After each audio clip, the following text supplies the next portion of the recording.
Nesta segunda-feira, o ex-presidente dos Estados Unidos, o Joe Biden, ele falou pela primeira vez sobre o diagnóstico de câncer de próstata que teria se espalhado em metástase para os ossos. Vamos ver o que ele disse na rede social X?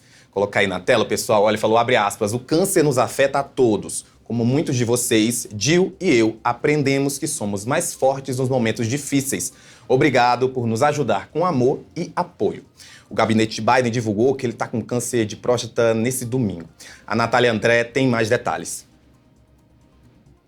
O presidente dos Estados Unidos, Joe Biden, foi diagnosticado com câncer de próstata que se espalhou para os ossos, de acordo com informações de seu gabinete divulgadas neste domingo. O câncer está em forma agressiva. Na última sexta-feira, o ex-presidente havia sido diagnosticado com um pequeno nódulo na próstata. De acordo com o gabinete, embora represente uma forma mais agressiva da doença, o câncer parece ser sensível a hormônios, o que permite um tratamento eficaz. De acordo com a imprensa internacional, Biden e seus familiares, abre aspas, estão analisando as opções de tratamento com seus médicos, fecha aspas. Joe Biden tem 82 anos e foi o presidente mais velho da história dos Estados Unidos. Ele foi constantemente questionado sobre a sua idade e a sua saúde durante os 4 anos de presidência. Um dia antes de ser internado na Filadélfia, em razão do nódulo na próstata, ele e a ex-primeira-dama Jill Biden estiveram em Manhattan, em Nova York, para uma entrevista conjunta no programa The View. Na ocasião, ele defendeu seu histórico como presidente e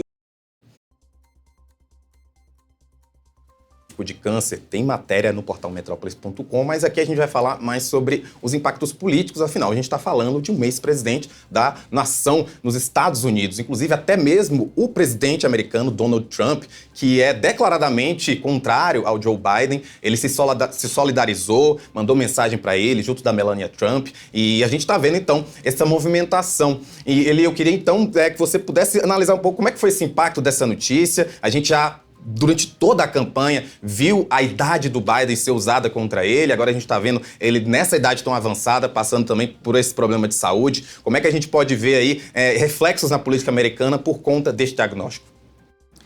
Olha, Rafa, o Joe Biden está se despedindo da carreira política e aparentemente agora da vida também, de um modo muito humilhante. Porque a notícia do câncer de próstata com metástase já se espalhou para os ossos, para a medula. Ela vem dias depois do lançamento de um livro chamado Pecado Original, em tradução livre. E esse livro já estava dando o que falar, porque é uma retomada de todas as formas com que o governo Biden e o Partido Democrata foram desonestos a respeito dos fatos do declínio cognitivo do Joe Biden, né, e do estado de saúde geral dele, mental e físico, né? E o mais importante sobre essa notícia é que ela acaba confirmando muito do que esse livro trouxe, né? Dessa operação abafa sobre o estado de saúde do ex-presidente Biden, quando ele tentou, vamos lembrar, a reeleição, né? Ele só desistiu há quase um ano atrás, em junho de 2024, colocando a Kamala Harris lá de última hora, né? Que já prejudicou a campanha dela e deu na derrota retumbante que deu. Então, mas o que interessa, né, nesse fato lamentável, né, desse câncer em estado avançado, é que não tem como uma doença dessa aparecer do dia para a noite. O câncer de próstata ele leva tempo para se manifestar dessa forma e para chegar a esse estágio, né? No caso geral, leva anos ou meses para isso acontecer. E o presidente americano, né, ele não é mais o presidente, mas tem uma avaliação de saúde bastante profunda anual. Então, a gente se pergunta por que não pegaram isso antes, por que não viram isso antes, né? E descobriram agora quando ele teve dificuldade para urinar, que é um dos sinais do câncer de próstata. Então, pode ser uma parte dessa atividade desonesta, né? Até pegou uma parte da imprensa alinhada com o governo Biden, que foi usada com sucesso, né, para a campanha do Donald Trump, né? Tanto que teve um debate, foi aí que o Joe Biden desistiu de ser candidato à reeleição, quando ele mostrou todo esse declínio cognitivo, que acontece com todos nós, né? É só uma questão de tempo, mas para um presidente a gente espera que esteja bem afiado cognitivamente, e ele não estava, e deu para ver no debate contra o Trump. Então a gente se pergunta, esse câncer de próstata, por que foi agora só que descobriram, um estágio tão avançado? Pode ser que em um outro caso se descubra tudo isso, que a metástase aconteça, que já fique agressivo bem rápido, mas porque em biologia tudo é assim, você tem a distribuição de casos e alguma minoria vai ser muito rápido mesmo.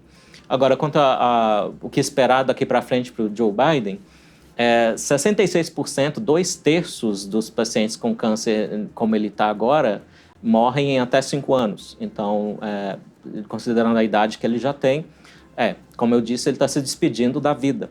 E de um jeito bastante ruim, eu diria. Te surpreendeu, de certa forma, a mensagem do Donald Trump? Porque, como eu disse, né, ele deixa bem claro, sempre deixou bem claro, que ele era contra o governo Biden, até porque ele precisava desse discurso para vencer as eleições. Mas te surpreendeu, de alguma forma, essa mensagem que ele fez? Olha, Rafa, em se tratando de Donald Trump, né, o que eu sinto dos trumpistas e do governo Trump, que já tem agora 100 e poucos dias, é que toda migalha de diplomacia a gente tem que comemorar. Porque, às vezes, parece que ainda estão em campanha, né? É uma lacração às avessas contra os democratas, é um triunfalismo excessivo sobre a vitória até merecida deles, dado os fatos que eu dei, né? Foi uma campanha desonesta do Joe Biden, alegando que ele estava muito melhor do que ele de fato estava. Então, qualquer migalha de diplomacia, de humanidade do Donald Trump dizendo, né, as condolências dele pela má notícia, é algo a se comemorar, né? Se tem uma parte do governo Trump que pode melhorar bastante, é a imagem, né?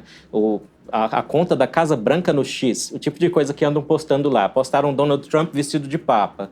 Postaram imagem feita por IA, mas de pessoas específicas que foram apreendidas nessa campanha de deportação de imigrantes ilegais, humilhando aquela pessoa. Então, a ideia de deportar imigrantes ilegais, sim, os eleitores votaram para isso. Mas a Casa Branca precisa falar como uma pessoa comum de rede social, nesse nível de provocação. Então, quando o Donald Trump faz um gesto humano como ele fez, a gente acaba comemorando mesmo. E a gente não pode esquecer que Joe Biden tem 82 anos, mas o Donald Trump tem 78. Não é uma distância tão grande e, assim, como você mesmo deixou claro, né? Essas questões de idade, esses problemas, eles aparecem. A gente claramente não quer desejar o mal a ninguém, mas é ficar, não só prestar atenção em relação a essa possibilidade, afinal a gente vê essa diplomacia, demonstra aí essa preocupação, mas também pelo fato de que a gente fala mais, na verdade, falando como um todo, mas principalmente o cidadão americano, o eleitor, ele quer saber como é que está a saúde do presidente dele. Ele tem esse direito, né, de saber, até para poder programar-se em relação à própria vida, e aí, agora eles com certeza vão ficar bem mais atentos à saúde do Donald Trump, né? E é uma oportunidade, né, Rafa, para os homens aí que estão ficando com certa idade, eu estou chegando lá, 45 anos adiante, isso depende também do seu grupo racial. Homens negros precisam se preocupar um pouco mais a partir dos 45 anos, segundo os dados americanos. E a partir dos 50 anos, assim, com certeza a partir dos 50 anos precisa já fazer o exame lá do toque, né? Então entre em contato com seu médico. Homens, aproveitem a notícia para se preocuparem um pouquinho mais de olhar e fazer a sua prevenção. A gente falou mais cedo, já são 2 motivos de saúde. Mais cedo a gente tinha falado sobre a campanha de vacinação para a gripe, já começou aí, se você tiver a oportunidade, aproveitar para se proteger da gripe. Agora a gente está falando também dessa que, inclusive, é um dos maiores casos de morte entre homens, que é o câncer de próstata. Eli, eu queria saber se você tem mais algum assunto que você queira tratar aqui com a gente no nosso boletim. Você que está entrando aqui nesse grupo, nessa família, primeiro te dizer boas-vindas, né? Provavelmente você amanhã vai conversar com a Neila Guimarães, que é muito mais legal de conversar do que eu, muito mais interessante, você vai ter muito mais um papo interessante, mas já te deixo aqui essas boas-vindas ao nosso Boletim Metrópolis. Obrigado, Rafa. Eu acho que o dia está cheio, muito cheio. Eu estudei o que eu podia estudar, mas fica a minha dica aí primeiro, eu acho que para tudo, não só no caso do H5N1, vamos ser otimistas com cautela, né? Não cair em pânico, não cair no alarmismo. Até na questão do câncer também, vamos fazer os exames preventivos das mulheres, preocupando com câncer de mama. Tem um câncer de mama chamado triplo negativo, que merece especial atenção. Eu sugiro que as mulheres que estão nos assistindo busquem saber mais, o triplo negativo, e os homens que se previnam aí do câncer de próstata. O exame de sangue do PSA, o antígeno lá, ele não serve para tudo não, ele pode ser até um indicador de mera inflamação da próstata. Então, são complementares, o exame de sangue no PSA e o exame de toque com o médico. É muito importante a gente falar sobre isso, porque sempre que fala de saúde de homem, me vem uma matéria que eu fiz há muito tempo, quando eu era mais novinho aí no jornalismo, mas falando exatamente da dificuldade que os homens têm de procurar um médico, de procurar questões de saúde, saber como é que estão. Não é à toa que a gente morre muito mais do que as mulheres, não só por esse motivo, obviamente, mas um dos motivos é a falta, né, de cuidado com si mesmo. Então, assim, não se preocupa, vá no médico, faça seus exames, se preocupe com você, pense na sua família, nas pessoas que vão estar junto, porque é isso. É um privilégio envelhecer. Infelizmente, a gente está vendo aí o Joe Biden passando por essa situação, mas ao mesmo tempo ele tem 82 anos de idade. É muito tempo, é um privilégio poder ver seus filhos, seus netos. Se você não tiver filho, ver seus amigos crescerem. Enfim, é sempre bom a gente pensar que envelhecer é, como eu digo, um privilégio. Eli, muito obrigado por participar aqui com a gente. Valeu, Rafa.